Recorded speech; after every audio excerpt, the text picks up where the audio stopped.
As the film opens, John Paul Getty III is meandering the roads of Rome around evening time. He experiences a few whores, who notice that he's truly youthful, so they urge him to return to his family, despite the fact that he demands that he's not a kid. As he's going astray, a van pulls up close by the roads where he's strolling. A few men escape the van and snatch Paul. The film streaks back a couple of years to Paul as a kid. His mum, Gail, and father, John Paul Getty Jr., are battling to bring up their kids. John Jr. is alienated from his dad, John Paul Getty Sr., the most extravagant man on the planet. Up to that point, Gail persuades John Jr. to restore contact with his dad, which he does by composing a letter. In a little while, John Jr. gets a wire from his dad, encouraging John Jr. to come to Rome for a new position and open door. The entire family makes the excursion and meets Getty Sr. at his lodging, where they find garments hanging in the washroom. Getty Sr. advises the family that he likes to dry his own garments as opposed to go through some cash on having the lodging staff make it happen.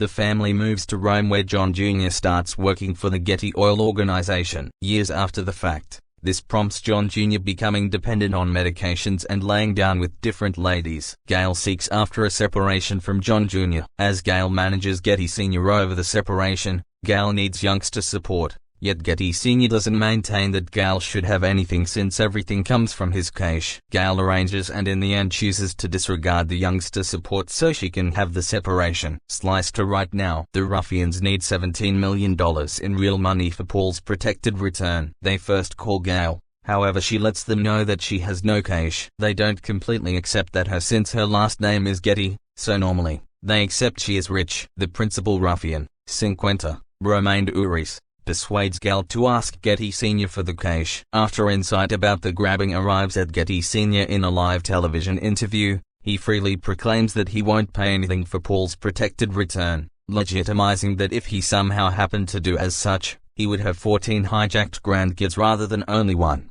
Gail leaves a message with Getty as partner, letting him know that she's en route to see him. Subsequent to perusing the message, Getty Sr. advises his colleague to bring in Fletcher Chase, imprint Wahlberg. Chase is Getty's top guard, who likewise used to work for the CIA. Gail goes to Getty's manor and, while pausing, she meets Chase. Getty chats with Chase and advises him to figure out what's going on with the capturing, however that Chase isn't to pay anything for Paul's return.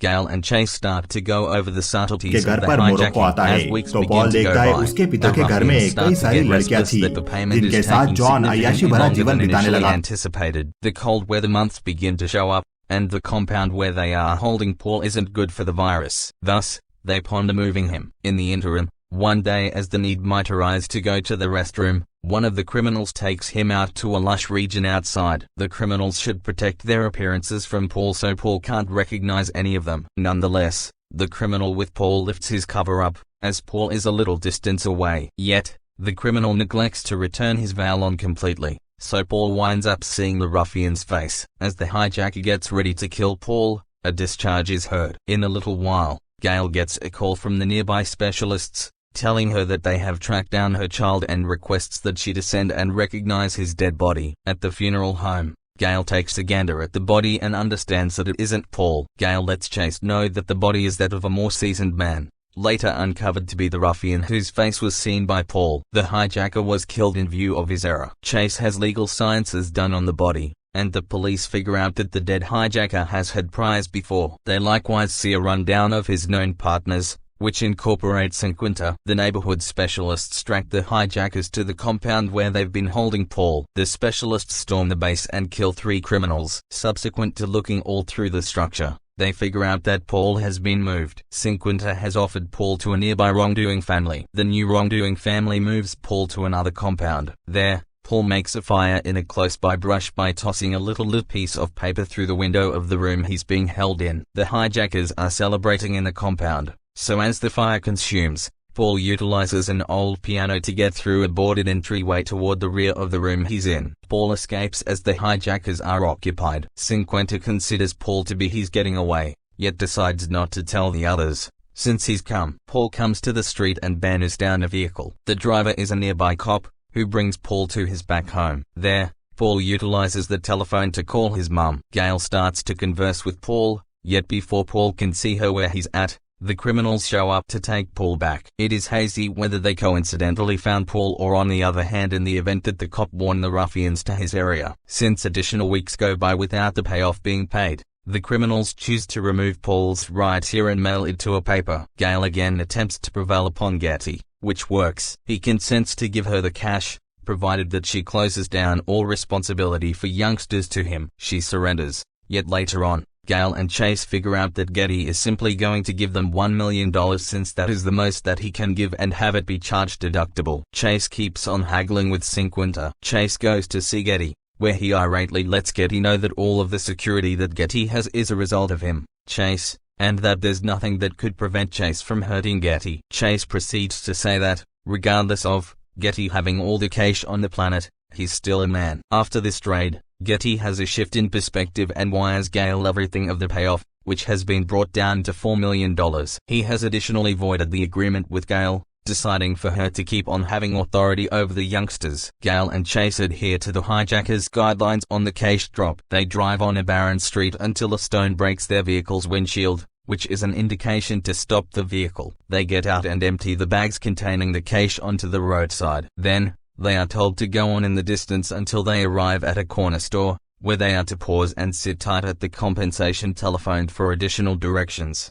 After Gale and Chase take off towards the service station, a few men emerge to get the cash. At the service station, Gale and Chase are informed that Paul is hanging tight in the distance for them. In any case, rather than holding up where he was dropped off, Paul takes off towards the closest town. At the point when Gale and Chase show up, they don't see Paul, yet they close he took off towards the town. At the ruffians' hideaway, they count the cash, however helicopters before long show up, and they find that Chase has double-crossed them. The Pioneer provides the request to track down Paul and kill him. Paul goes through the unfilled, shut town, attempting to get somebody to help, yet since it's evening, every one of the shops are shut, and individuals are reluctant to help Paul when he requests to them for help. Gale and Chase show up at the town and start searching for Paul. Not long after them, the hijackers, alongside Cinquenta, show up at the town as well. Chase spots Paul, however Paul takes off. Paul runs into one of the criminals, who nearly kills Paul until Cinquenta takes the man out and permits Paul to go. Gale and Chase get Paul out of the town,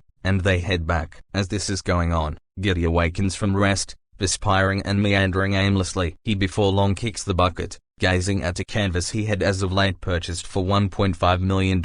Getty has passed on his whole fortune to his grandkids, which leaves Gale as the agent of the bequest. She continues to sell each of the different bits of craftsmanship that Getty had gathered. An end title card expresses that a large portion of the workmanship Getty gathered now dwells in the Getty Historical Center in Los Angeles.